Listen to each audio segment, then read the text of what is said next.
সকাল ক্যামেরা হাতে একদম ব্যালকনিতে চলে এসেছি এই ফুলটা দেখানোর জন্য। বলো তো কত সুন্দর লাগছে। পুজো টুজো হয়ে গেল, এই যে ফুল টুল তুলে সুন্দর করে পুজো টুজো করে নিলাম। ভাবলাম যে চলো এত সুন্দর ঠাকুরকে ফুল দিয়ে সাজালাম, একবার তোমাদের সাথে একটু দেখিয়ে দিই এক ঝলক। তাই ক্যামেরা হাতে চলে আসলাম আমার ঠাকুর ঘরটা দেখানোর জন্য। রান্নাঘরে চলে এসেছি একেবারে রান্নাবাড়ি করতে। দেখো মাছগুলো ধুয়ে লবণ হলুদ মাখিয়ে রেখে দিয়েছি, এদিকে ধনেপাতা আলু সব কেটে রেখে দিয়েছি। এবার মাছের ঝোল বসাবো, চলো গ্যাসটা ধরিয়ে দিই, মাছের ঝোলটা করতে শুরু করে দিই। দেখো মাছগুলো ভাজতে দিয়ে দিয়েছি, ট্যাংরা মাছ কি যে ফুটছিল কি বলবো, এখন একটু ফোটাটা কমেছে। দেখো মাছগুলো ভাজা হয়ে যাক আগে, মাছগুলো দিয়ে দিয়েছি। এবার ধনে পাতাটা দিয়ে দেবো, আর দেখেছো টকবক করে ফুটছে, এই যে ধনে পাতাও দিয়ে দিলাম, উপর থেকে ছড়িয়ে দিলাম। আমার ট্যাংরা মাছের ঝাল কমপ্লিট। চলো এবার ডাল চাপাবো, মসুরির ডালটা চাপিয়েও দিয়েছি, অল্প করে মসুরির ডাল চাপিয়ে দিয়েছি।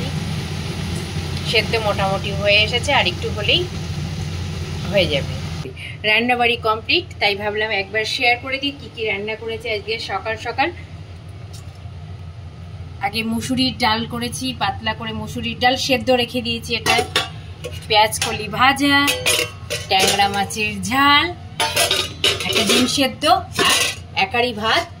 চাটনি বসিয়েছি, এখনো হয়নি, একটু গুড় দিয়ে দেবো লাস্টে, একটুখানি ভাজা ভাজা হয়ে গেছে, একটু গুড় দিয়ে নামিয়ে দিলেই মোটামুটি হয়ে যাবে। আজকে রান্না কমপ্লিট, সমস্ত মোটামুটি কাজকর্ম সেরে রান্নাবাড়ি সেরে এই নিজের জন্য একটু টিফিনটা নিয়ে যাচ্ছি। এবার খাবো, তারপরে টুকটাক যেগুলো কাজকর্ম করব, মানে আর পাচ্ছি না, চলো একটু খেয়ে নিই, তারপরে আবার তোমাদের সাথে কথা বলবো। আমি খুব ভালোবাসি খেতে পেঁয়াজ কলি দিয়ে মুড়ি দিয়ে। তোমরা খুব কারা কারা এরকম খেতে ভালোবাসো? আমার তো ভীষণ ভালো লাগে, আর শীতকালে এরকম পেঁয়াজ কলি দিয়ে মুড়ি দিয়ে খেতে অসাধারণ লাগে।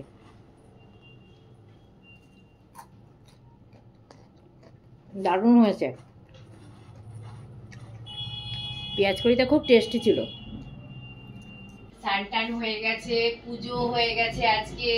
ভাবলাম যে চলো ওইদিকের কাজগুলো যখন করে ফেলেছি, রান্নাও কমপ্লিট হয়ে গেছে, তাহলে আজকে ঘর টরগুলো একটু পরিষ্কার করে নিই, তারপরে পরে একবার গা হাত পা ধুয়ে নেবো।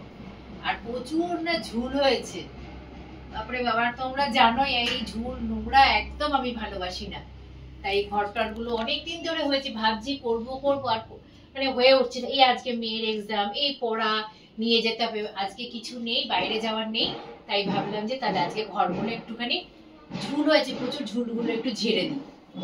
ঘর দোর এবার ঝাড়াঝুড়ি হয়ে গেছে, এবার ঘরগুলো ঝাড় দিয়ে বাপরে বাপ প্রায় সপ্তাহে সপ্তাহে আমি পরিষ্কার করি, তার উপরেও দেখো পরে কি ঝুল হয়েছে।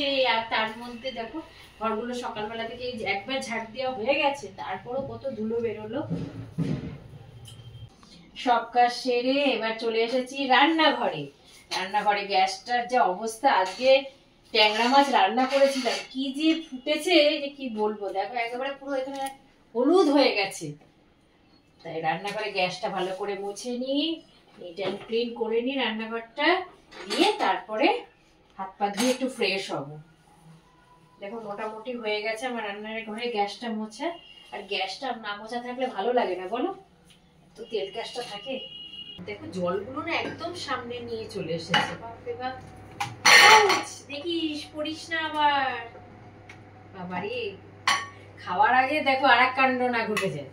এই চলে এসেছি এবার খাবার টেবিলে খাওয়া দাওয়া করতে, খিদেও পেয়ে গেছে, সমস্ত কাজকর্ম করার পরে খিদেও পেয়ে গেছে, দুজনে মিলে একেবারে খাবারটা বেড়ে নিই।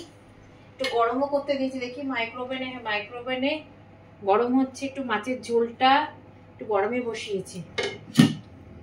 কলি দিয়ে আগে খেতে থাকুক, ওকে দিয়ে আসি দিয়াকে, তারপরে আমি নিচ্ছি।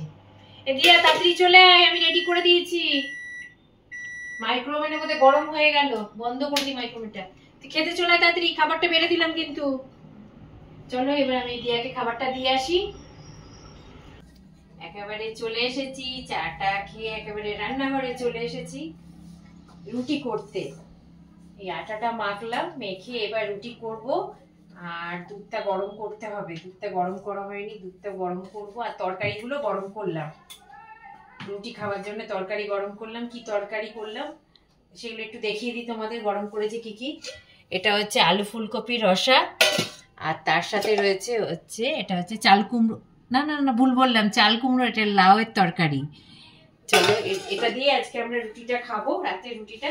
আগে রুটি কটা করে নিই।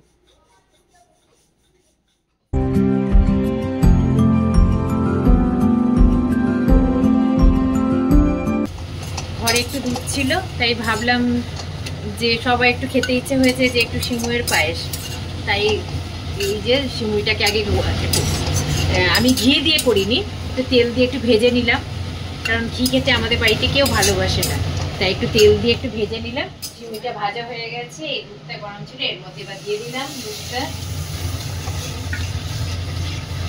দুধটা আগে ভালো করে ক্ষীর করে জাল দিয়ে রেখে দিয়েছিলাম।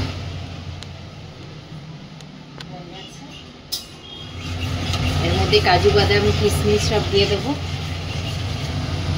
ফুটে উঠুক।